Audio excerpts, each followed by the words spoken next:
Rashmi mentors numerous students and young entrepreneurs. She also conducts talks and youth insight seminars for corporates.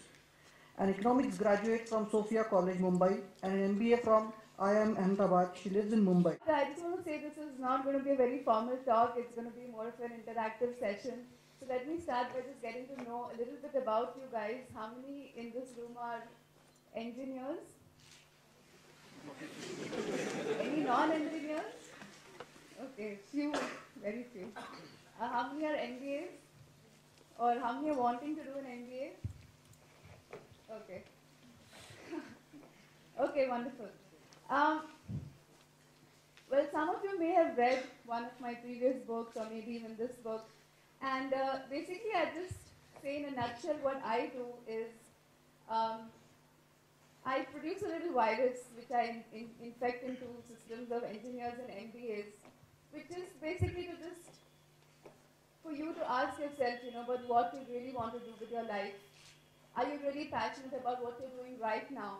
And is it something that you can do in the future, in the near future, or in the distant future, to make a difference to yourself, to the world around you, to really live a very full and exciting and passionate and wonderful life? But I think to me, entrepreneurship is really something much more fundamental, which is that you can create the path that you want. Now, whether that path is in the business sphere, or it's in the creative sphere, or it's in the social sphere, the moment you want to do something different that's never been done before by anybody else, you're going to have to struggle. You're going to have to hear people tell you that, look, you're an idiot. And you're going to have to fly by the wire. You're going to have to carve out a road where none existed before. And that's entrepreneurship, to my mind. And there can be many kinds of entrepreneurship, and the entrepreneurship I chose to write about in this book, I Have a Dream, is social entrepreneurship. A social entrepreneur, who is a social entrepreneur? Now this is a kind of a tricky question because there's no one definition you can give that this person is a social entrepreneur. Because there are many different kinds of social entrepreneurs.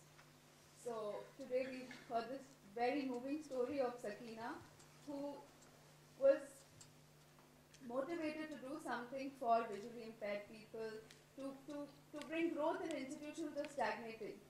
So there are a lot of people doing very good charity work in our country. There are people who have set up, say, charitable hospitals, or they're doing, education, or they're doing some kind of good work. But the problem occurs is that there's no growth and no wider impact of this work. So I'm sure many of you must have seen a Sulabh toilet complex. Are there any Sulabhs in Pune?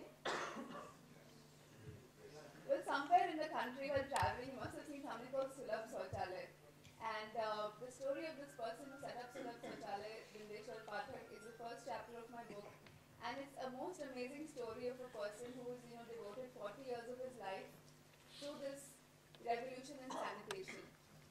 And as you all know that, when you have to visit a Sulabh toilet, you normally have to pay 1 rupee, or I think it's become 2 rupees now because of inflation. It's 2 rupees. And this 2 rupees collected from all these Sulabh toilets around the country, as well as, Sulabh is not just about these public toilets, which is what you and I know. Actually, Sulabh is the entire motivation of Sulabh was not just to provide toilets for us in public places, but it was to achieve the dream of Gandhiji, which was to remove this breed of scavenging in our country. I don't know if you know what is a scavenger. Does anybody know what is the concept of a scavenger? Actually, I don't think anybody practically in this room would have even used Indian-style toilets. So, how many people have used Indian-style toilets? Just very, very few. Well, in the days before Indian-style toilets had flush, there was a system of scavenging where somebody would actually, there was no flush, so somebody would actually have to come and physically carry out the night soil, as it was called. And these are the people who in our society were always known as untouchables, and they were not given any kind of status at all. They're even below untouchables. They would live outside the village. They would, they were in a terrible condition, and these are the people whom Gandhiji always referred to as Harijan. And really, the Sulabh toilet movement, one of the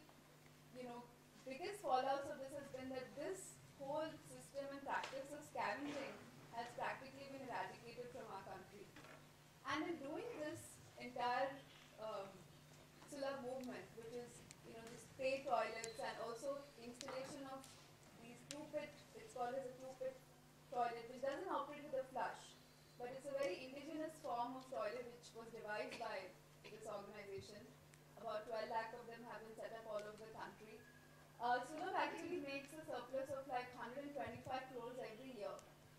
Okay, so they can go on doing their toilet construction and growth and expansion and movement without having to actually come to you and me and say, look, please help me, and only then I'll be able to do my work.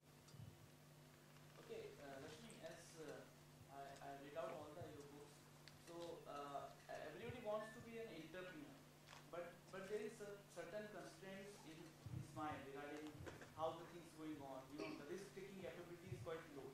So can you tell me any kind of methods or something so that they can boost and the ideas can be working out? See, I always say that everyone doesn't need to be an entrepreneur, because entrepreneur also needs people like you to work for him. So it's not, if you don't feel that you can do it, you shouldn't as in get into it. As in, it's not a passion or it's not a thing. It was very green side also there. See, only when it becomes very deep and strong in you, then you will jump across these barriers.